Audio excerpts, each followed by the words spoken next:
আসসালামু আলাইকুম প্রিয় দর্শক, অন্য মঞ্চের আলাপচারিতায় আপনাদের সকলকে আমন্ত্রণ জানাচ্ছি। ঘোষণা হয়ে গেছে সাবজেল। সেনানিবাসের ভেতরে বিএসওকিউ ভবনকে সাবজেল করার নির্দেশ দিয়েছে সরকার। সেখানেই রাখা হতে পারে মানবতা বিরোধী অপরাধের অভিযোগ ওঠা সেনা কর্মকর্তাদের। প্রয়োজনে কড়া নিরাপত্তায় তাদের নেওয়া হতে পারে ট্রাইব্যুনালে। তার চেয়ে বড় খবর হলো, শিগগিরই সুপ্রিম কোর্টের আপিল বিভাগে অভিযুক্ত 15 সেনা কর্মকর্তার গ্রেপ্তারি পরোয়ানা বিষয়ে আইসিটি আইন সংশোধনের বিরুদ্ধে রিট করা হবে। আইনজীবীরা বলছেন, আইসিটি অ্যাক্টের 4টি সংশোধনী বড় ধরনের আইনি চ্যালেঞ্জে পড়ে গেলে বিচার প্রক্রিয়া দীর্ঘায়িত হয়ে যেতে পারে। দর্শক, সেনাবাহিনীর শীর্ষ নেতৃত্বকে কোণঠাসা করার উদযাপনে যখন ব্যস্ত একটি পক্ষ, তখন এমন কিছু খবরে তাদের আকাশ যেন ভেঙে পড়েছে মাথায়। আবার একই ধরনের মামলার অন্য আসামিরা যেখানে আছেন নিয়মিত কারাগারে, তখন সেনা কর্মকর্তাদের জন্য আলাদা বন্দোবস্তে তৈরি হয়েছে নতুন বিতর্ক। তবে সবচেয়ে বেশি ধোঁয়াশা তৈরি হয়েছে ট্রাইব্যুনালের চিফ প্রসিকিউটরের বক্তব্যে। তাজুল ইসলামের দাবি মেনে নিলে বলতে হবে, 15 সেনা কর্মকর্তা এখনো আছেন আইন শৃঙ্খলা বাহিনীর ধরাছোঁয়ার বাইরে। এমনকি 1 বছর ধরে ম্যাজিস্ট্রেসি পাওয়ার নিয়ে মাঠে থাকা সেনাবাহিনীর গ্রেপ্তার করার ক্ষমতা নেই বলেও অদ্ভুত যুক্তি দিয়েছেন তিনি। তার বক্তব্য অনুসারে একমাত্র পুলিশ ছাড়া কারো গ্রেপ্তার করার এখতিয়ার নেই, এমনকি আদালতের নির্দেশ ছাড়া কাউকে জেলে পাঠানোর সুযোগও নেই। সেক্ষেত্রে হেফাজতে থাকা 15 সেনা কর্মকর্তাকে পুলিশের মাধ্যমে গ্রেপ্তার দেখিয়ে ট্রাইব্যুনালে হাজির চান তিনি।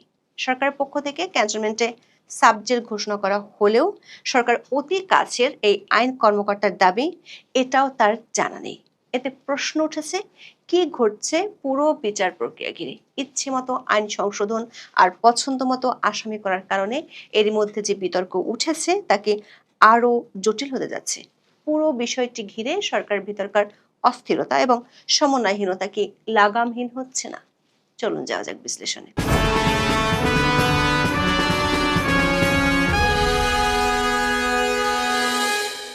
গত কয়েকদিনে বাংলাদেশের বিচারিক এবং প্রাতিষ্ঠানিক অঙ্গনের সবচেয়ে আলোচিত বিষয় সেনাবাহিনীর 15 জন কর্মরত কর্মকর্তা সহ 25 জন কর্মকর্তার বিরুদ্ধে গ্রেপ্তারি পরোয়ানা জারি এবং পরবর্তীতে এ নিয়ে নানা পক্ষের মন্তব্য। এই ঘটনাকে বাংলাদেশের ইতিহাসে কর্মরত সামরিক কর্মকর্তাদের বিরুদ্ধে বেসামরিক আদালতে মানবতা বিরোধী অপরাধের অভিযোগ আনার প্রথম ঐতিহাসিক নজির হিসেবে দেখছে। আইসিটিতে গ্রেপ্তারি পরোয়ানা জারির খবর গণমাধ্যমে প্রকাশের পর বাংলাদেশ সেনাবাহিনী স্বপ্রণোদিত হয়ে দ্রুত পদক্ষেপ নেয়। সেনা সদর নিশ্চিত করে কর্মরত 15 কর্মকর্তা এবং অবসর প্রস্তুতিমূলক ছুটিতে থাকা একজন কর্মকর্তাকে সেনা হেফাজতে নেওয়া হয়েছে। যদিও তারা জানায়, ট্রাইব্যুনাল যে পরোয়ানা জারি করেছে তারা আনুষ্ঠানিকভাবে সে ওয়ারেন্ট বা চার্জশিট হাতে পায়নি। এর প্রত্যুত্তরে চিফ প্রসিকিউটর তাজুল ইসলাম তাৎক্ষণিক প্রতিক্রিয়া জানিয়ে বলেন যে, আসামিদের গ্রেপ্তার দেখানো হলে ফৌজদারি আইনের মৌলিক নীতি অনুসারে তাদের 24 ঘন্টার মধ্যে আদালতে হাজির করতে হবে। আসামিদের সাবজেল বা অন্য কোথাও রাখা হবে সেই সিদ্ধান্ত গ্রহণের ক্ষমতা কেবল ট্রাইব্যুনালের। এই আইনি বিতর্ক চলাকালীন স্বরাষ্ট্র মন্ত্রণালয়ের সুরক্ষা সেবা বিভাগ জানিয়েছে, আন্তর্জাতিক অপরাধ ট্রাইব্যুনালের মামলায় অভিযুক্ত হেফাজতে থাকা 15 সেনা কর্মকর্তার জন্য ঢাকা সেনানিবাসে অস্থায়ী কারাগারের ব্যবস্থা করা হয়েছে। 12 অক্টোবর স্বরাষ্ট্র মন্ত্রণালয়ের কারা 1 শাখা থেকে এই সংক্রান্ত একটি প্রজ্ঞাপন জারি করা হয়েছে। রাষ্ট্রপতির আদেশক্রমে উপসচিব মোহাম্মদ হাফিজ আল আসাদের স্বাক্ষরিত প্রজ্ঞাপনে বলা হয়েছে, 1898 সালের বাংলাদেশ ফৌজদারি কার্যবিধির 541-এর 1 ধারা ক্ষমতা বলে ঢাকা সেনানিবাসের বাসার রোড সংলগ্ন উত্তর দিকে অবস্থিত MES 54 নম্বর ভবনকে সাময়িকভাবে কারাগার হিসেবে ঘোষণা করা হয়েছে। সেনা সদরের সূত্রগুলো বলছে, যে ভবনটিকে অস্থায়ী কারাগার হিসেবে ঘোষণা করা হয়েছে সেটি বিএসওকিউ নামে পরিচিত, যার পূর্ণ রূপ হলো ভেরি সিনিয়র অফিসার্স কোয়ার্টার। সাধারণত শান্তিরক্ষী মিশন বা ঢাকার বাইরে থেকে দায়িত্ব শেষ করে এসে যখন অফিসাররা ঢাকায় ফেরেন, তখন তাদেরকে এখানে সাময়িকভাবে থাকতে দেওয়া হয়। সূত্রগুলো বলছে, আইজি প্রিজন সহ ঊর্ধ্বতন কর্মকর্তারা ইতিমধ্যে ভবনটি ভিজিট করেছেন। এর নিরাপত্তা জোরদার করতে তারের বেড়া দেওয়া শুরু হয়েছে। দর্শক, 1894 সালের দ্য প্রিজন অ্যাক্টের ধারা 3-এর বি অনুচ্ছেদ অনুসারে সরকার এই অস্থায়ী কারাগারের সিদ্ধান্ত নিয়েছে। তবে এই কারাগারে কাদের রাখা হবে তা সুনির্দিষ্ট করে প্রজ্ঞাপনে বলা হয়নি।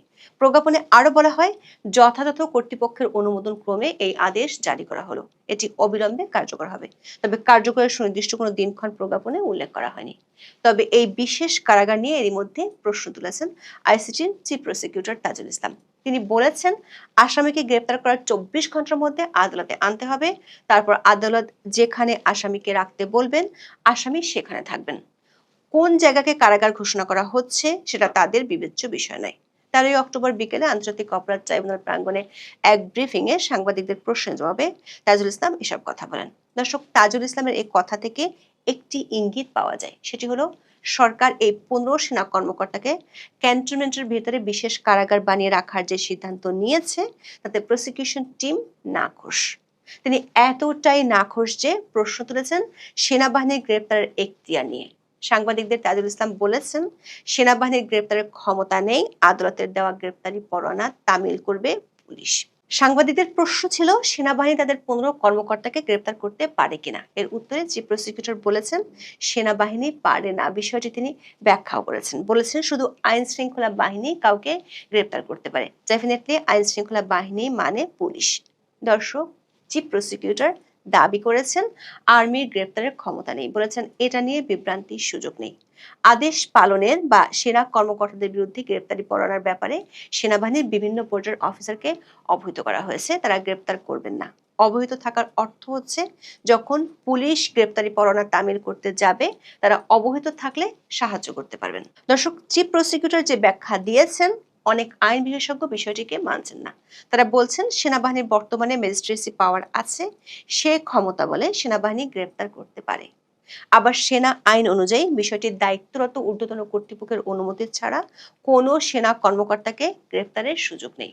দর্শক, যদিও চিফ প্রসিকিউটর তাজুল ইসলাম বিশেষ কারাগারের বিষয়টি মানতে পারছেন না, কিন্তু সূত্রগুলো বলছে সেনা সদরের সাথে সরকারের গত 11 অক্টোবর আলোচনার পরে এই সিদ্ধান্ত হয়েছে।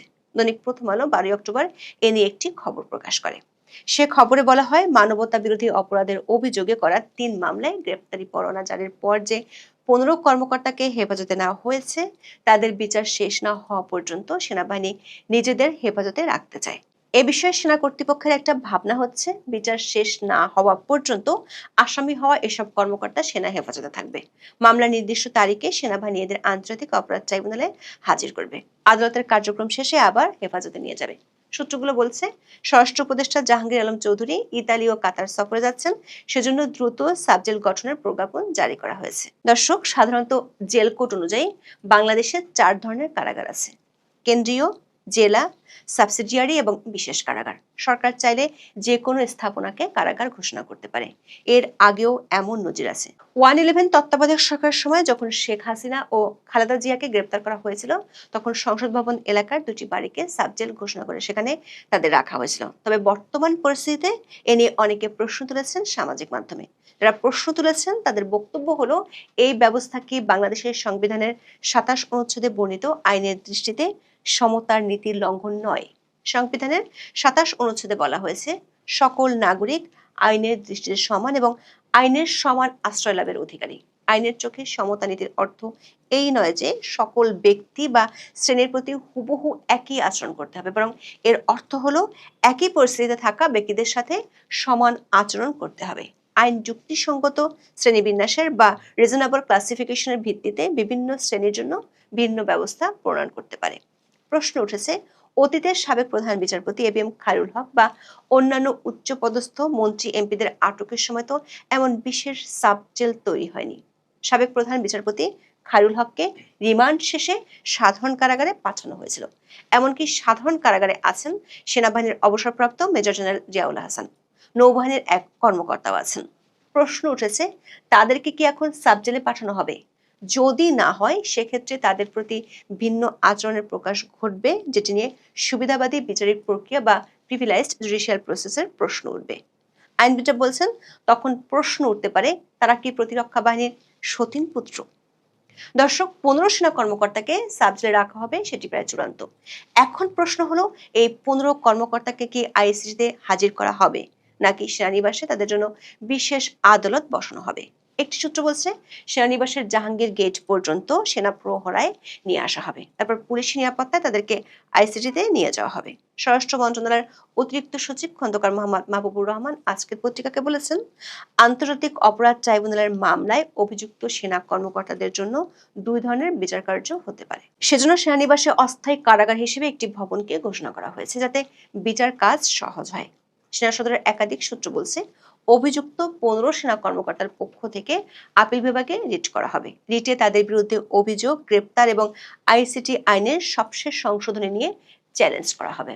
15 সেনা কর্মকর্তাদের পরিবারের সদস্যরা ইতিমধ্যে আইনজীবীদের সাথে যোগাযোগ করেছে। সবশেষ সংশোধনীতে 20 অনুচ্ছেদের সি ধারা যুক্ত করা হয়েছে। এটি জারি হয় গত 6 অক্টোবর। সেনা কর্মকর্তাদের বিরুদ্ধে পরোয়ানা জারির মাত্র 2